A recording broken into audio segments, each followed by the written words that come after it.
औज़ुबिल्लाहिमिनश्शैतानिर्रजीम बिस्मिल्लाहिर्रहमानिर्रहीम। अज़ीज़ तलबा अस्सलामु अलैकुम। उम्मीद है आप सब लोग खैरियत से होंगे। अल्लाह ताला आपको ज़िंदगी के हर मैदान में कामयाब करे। आज हम पढ़ेंगे एराब के बारे में कि जो अल्फाज का तलफ़ुज़ होता है उसको हम कैसे अदा करेंगे। तो लफ्ज़ों का जो तलफ़ुज़ होता है वो हम एराब की मदद से सही करते हैं। तो तलफ़ुज़ के मानी हैं अल्फाज को ज़ेर ज़बर पेश के साथ के लिहाज से सही तरह अदा करना। इसलिए अल्फाज का जो तलफ़ुज़ है उसको सही सीखने के लिए हरकत से वाक़फ़ियत ज़रूरी होती है कि हम हरकत पहले देखेंगे कि लफ्ज़ों की हरकत कैसी होती हैं। हरकत उन अलामात को कहते हैं जो अल्फाज का तलफ़ुज़ वाज़े करने के लिए उनके मुख्तलिफ़ हरूफ पर लगाई जाती हैं। एराब की जो तफसील है वो हम इस तरह देखेंगे कि एराब जो होते हैं उनकी शक्लें कौन कौन सी हैं, उनको कहाँ इस्तेमाल करते हैं। सबसे पहले है ज़बर। ज़बर की शक्ल ये होती है, ये हरूफ के ऊपर आता है, जैसे अलिफ ज़बर बे अब, हे ज़बर दाल हद, काफ ज़बर लाम कल, सीन ज़बर बे सब। तो जो ज़बर होती है वो हमेशा हरूफ के ऊपर आती है। फिर है ज़ेर। ज़ेर नीचे आती है, हरूफ के नीचे। अलिफ ज़ेर नून इन, काफ ज़ेर नून किन, दाल ज़ेर लाम दिल, काफ ज़ेर सीन किस। तो ये ज़बर और ज़ेर है। फिर पेश। पेश की अलामत ये वाली होती है, ये पे पेश लाम पुल, सीन पेश रे सुर, चे पेश पे चुप, सीन पेश नून सुन। अब होती है जज़्म।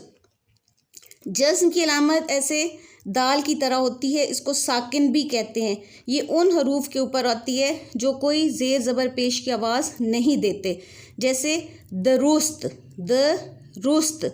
अब सीन जो है वो ना ज़ेर की आवाज़ दे रहा है, ना ज़बर की, ना पेश की। और जो आखिरी हर्फ होता है वो हमेशा साकिन होता है, उसके ऊपर हमेशा जज़्म आती है। सुब, कब्र, सब्र। अब देखें कि इनके सिर्फ पहला जो हर्फ है वो ज़बर की आवाज़ दे रहा है और बाकी जो हैं वो साकिन हैं, तो उनके ऊपर जज़्म आएगी। जो हर्फ कोई आवाज़ नहीं देता, ना ज़ेर की, ना ज़बर की, ना पेश की, तो उसके ऊपर आती है जज़्म। अब है शद या तशदीद, कि ये तशदीद होती है जिसको हम शद भी बोलते हैं। मुरक्कब, ये शद जो होती है ये उन हरूफ पर आती है जो 2 दफ़ा बोले जाते हैं। अब देखें मुरक्कब, अब काफ जो है वो 2 दफ़ा बोला जा रहा है, रे के साथ भी बोला जा रहा है और बे के साथ भी बोला जा रहा है, तो इसलिए इसके ऊपर तशदीद या शद आएगी। मुरक्कब, मुशक्कत, शक्कत। अब देखिए काफ 2 दफ़ा बोला जा रहा है, इसके ऊपर ज़ोर दिया जा रहा है काफ पर। तो जिस हर्फ पर ज़ोर दिया जाता है या वो हर्फ जो अपने पहले वाले हर्फ के साथ भी बोला जाता है और अपने अगले वाले हर्फ के साथ भी बोला जाता है, उसके ऊपर हम शद या तशदीद लगाते हैं। तरक्की, क, काफ 2 दफ़ा बोला गया, रे के साथ भी और ये के साथ भी, इसलिए काफ के ऊपर आएगी शद या तशदीद। मुद्दत, अब दाल भी देखें, मुद, मीम पेश दाल, मुद, दाल ज़बर ते दत, तो मुद्दत। अब दाल 2 दफ़ा बोला गया, इसलिए इसके ऊपर तशदीद आएगी।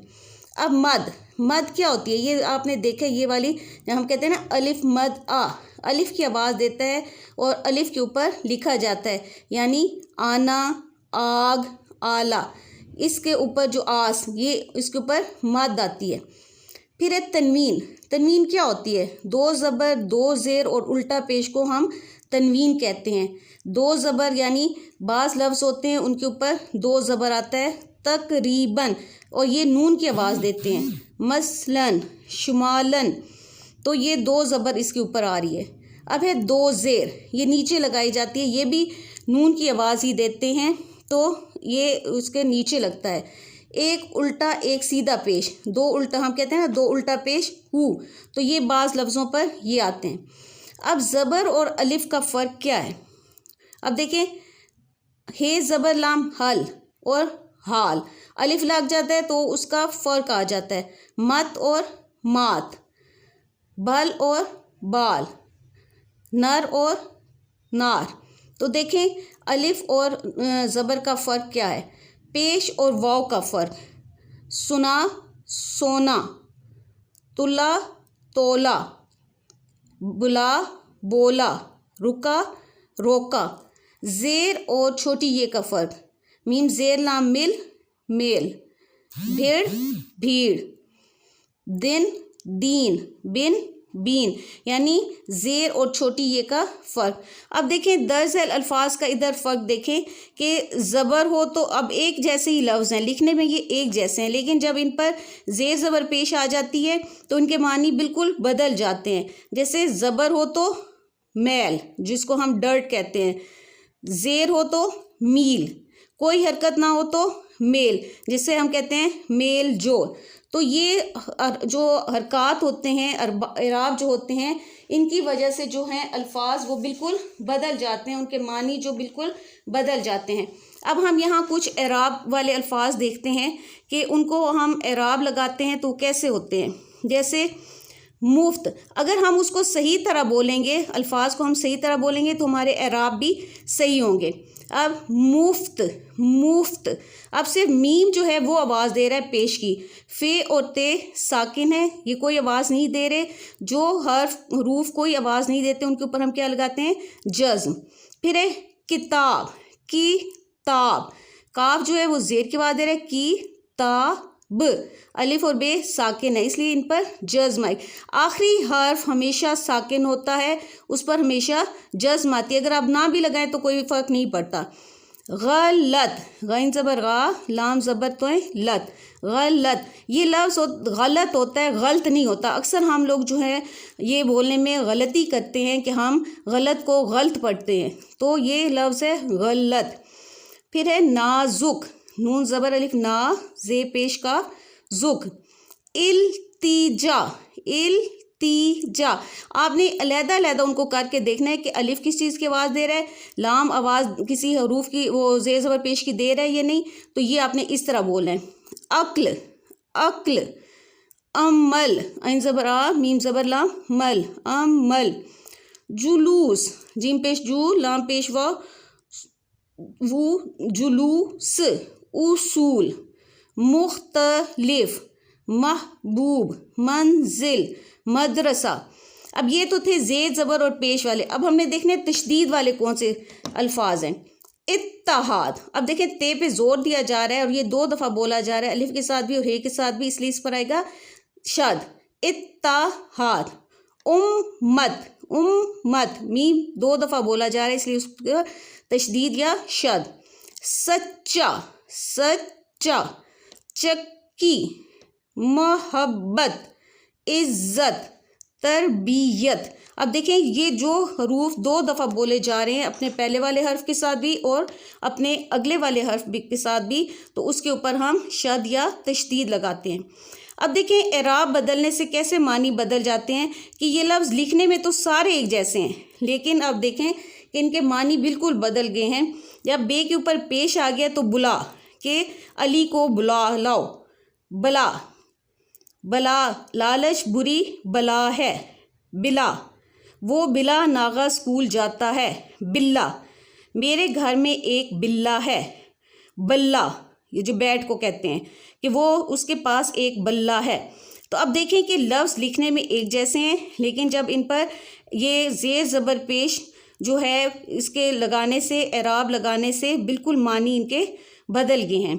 अब देखें वाव मादूला क्या होता है। वाव मादूला फ़ारसी के चंद अल्फाज ऐसे हैं जिनमें वाव लिखने में तो आता है लेकिन पढ़ने में बोला नहीं जाता। मसलन खुश, खुद। अब देखें इसमें वाव जो है वो नहीं बोला जा रहा लेकिन लिखा गया है, खुश, खुद, इसे वाव मादूला कहते हैं।